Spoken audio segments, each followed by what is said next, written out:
Somebody asked a question about how do you advise doctors who are treating long COVID, and I, I think that's really difficult because people want to do something and they want to acknowledge that something's happening, and then I think that they get creative, and that's not in the patient's interest, even though their heart's in the right place.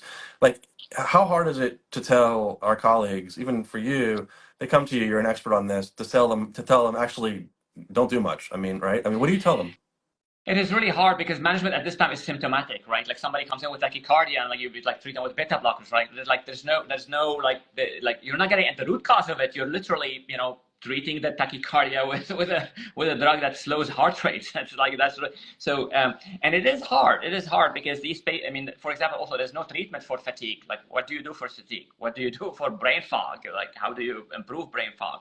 So there is literally not much there in our toolbox to offer these patients and also the providers who are caring for them. And it's a difficult conversation because there's many of them, and these people are hurting, and some people actually have profound fatigue that is limiting and post-exertional malaise that leaves them literally bedbound for days or even longer than that. Even after very, very mild exertion, they get this crash and this sort of really wiped out for days. And there's really no sort of a there's no validated treatment that we could sort of offer. It's a difficult conversation, but this is why the field needs to move to offering solution as soon as possible, because for the people who are hurting and suffering, they need treatment yesterday. Yeah, I think that one of the barriers in good research is sorting out who should be in which trial. Because if you, as I've said, use the analogy before, if you're doing a clinical trial studying multiple myeloma, blood cancer, you don't want to include cancer patients because lung cancer and multiple myeloma are going to respond to different things. You're going to end up, by being too inclusive, ironically, you actually end up having a higher risk of dismissing something that Oh might yes. work. Oh yes. So Yeah. how do you balance like the advocacy of like, look, I want people to feel like they can get a diagnosis so they can get the support they need, with the possible downside of that, which is that people might be enrolling in trials that they shouldn't be in because they need to be in the other one, not this one.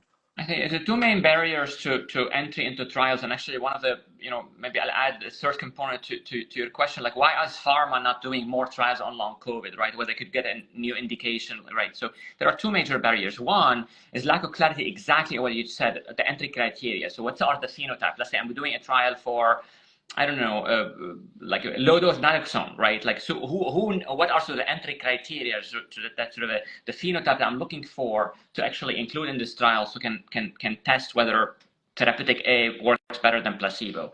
And two, and actually also very, very importantly, is validated clinical endpoints. So we talk about brain fog, we talk about PEM, we talk about fatigue. But how do you measure those things? And then we'll like, let's say if I do it using a fatigue scale or a cognitive scale X or a cognitive scale Y, will that also be acceptable to the FDA, to regulators here and regulator in Europe, the European Medicine Agency, right?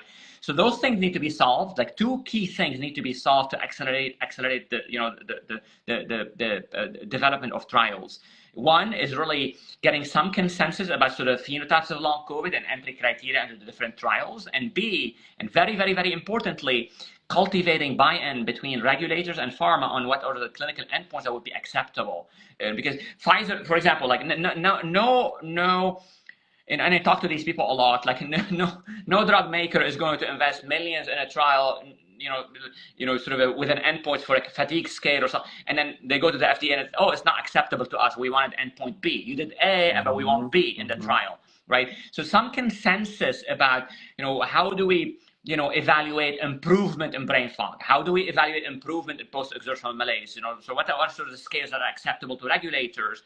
And some consensus around those things is going to be very, very, very important. So that's what where the field is moving, to build consensus around entry criteria for phenotypes, entry criteria clustering or phenotypes, entry criteria into trials, and also very importantly, clinical endpoints for those trials.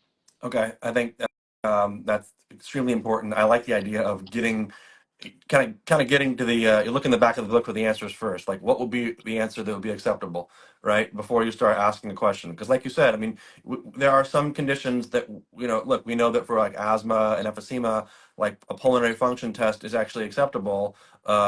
On the other hand, there's a lot of data showing that there's a lot of bias in those tests, and there can be discrimination too. So you have to really be careful with even with validated markers or validated outcomes that you're not leaving some people behind, right? So it's a incredibly fertile area for progress. It's also I imagine a minefield for folly, and so having more support, more minds on this is so critical.